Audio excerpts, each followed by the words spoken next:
Hello. Did you hear the radio interview that Rishi Sunak gave um, uh, to celebrate Energy Week, to celebrate his giving out the 100 new licenses for North Sea oil, to celebrate his trip up to Scotland? How are you getting there? Why don't we listen to that clip for a moment, and then we'll come back. Let's speak to the Prime Minister about that. He is with us now. Rishi Sunak is here. Good morning, Prime Minister. Good morning. Thanks very much indeed for being with us this morning. Your team pleasure. trailed this overnight as your big interview, but they've also told us, rather disappointingly, we're strictly limited to 5 minutes with you. It seems a bit strange that, but let's get on with it, shall we? You could have... Strange way to start the interview, but I'm just heading on my way up to Scotland. Well, I want to explain. I want to explain to listeners why they perhaps think that we've cut it short when we have. Well, there's no doubt that didn't get off to a very good start. So let's see how it gets worse. Listen to this. I'm being shouted at now to let you go because our time frustratingly has run out. Hopefully we'll get a chance to speak to you at greater length at some point in the near future to really get into some of these subjects. Let me just ask you finally before you go, how are you getting up here to make this green announcement today? Private jet?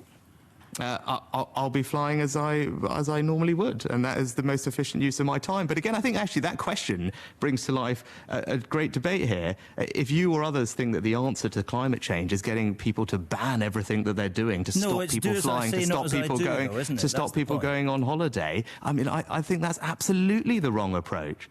Right, that's absolutely the wrong approach. I mean, every Prime Minister before me has also used planes to travel around the United Kingdom because it's an efficient use of time for the person running the country, so I can keep focusing on delivering for people. But if your approach to climate change is to say no one should go on holiday, no one should take on a plane, I think you are completely and utterly wrong. Am I? Right, that is absolutely not the approach to tackling climate change. There's a difference between travelling by private jet and taking a flight. What we are doing is investing in sustainable aviation fuel as one of the new technologies like carbon capture and storage will help us make the transition. It's not about banning flying. It's about investing in new technologies like sustainable aviation fuel that will make flying more sustainable. That's the right approach to this.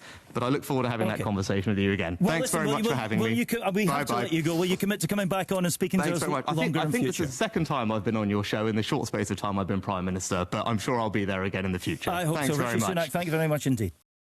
So, Rishi Sunak thinks that, first of all, petulance aside, Rishi Sunak has given out these 100 new licenses. And for what reason? For some sort of capitalist ideology. Now, it's going to take 20 to 30 years to get this oil into the pipeline to actually make it function.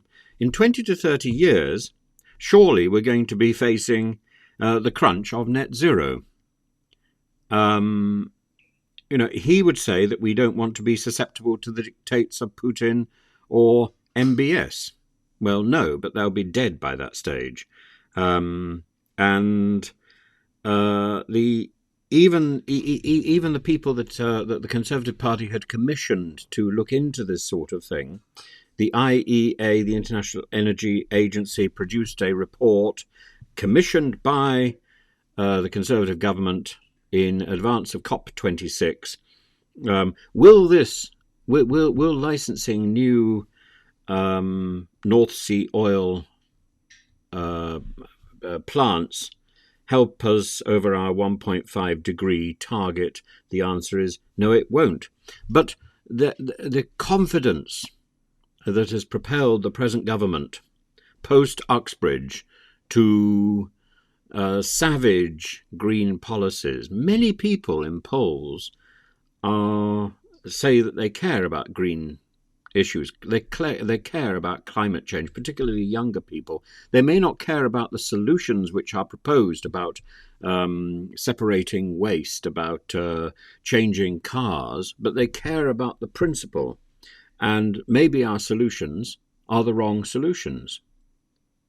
But the principle, and it's the principle that we need to consider when we're looking at long-term plans.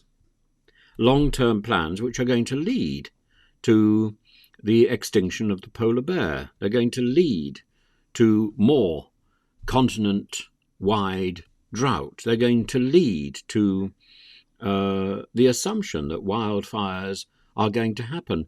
Now, wildfires may need intentional or unintentional arson to start them, but the condition for that fire is the dry ground, the baked vegetation, which will ignite at the drop of a match, at the drop of a cigarette.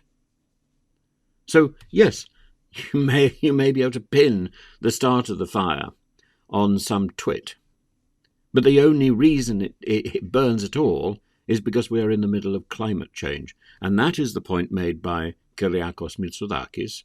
That is the point denied by Lee Anderson and the other idiots on TV, on conservative TV channels. The issue is not about, is this arson or is this climate change? Arson is only possible to this level because of climate change. And as for Rishi Sunak's petulance, what can we say about that? Grow up.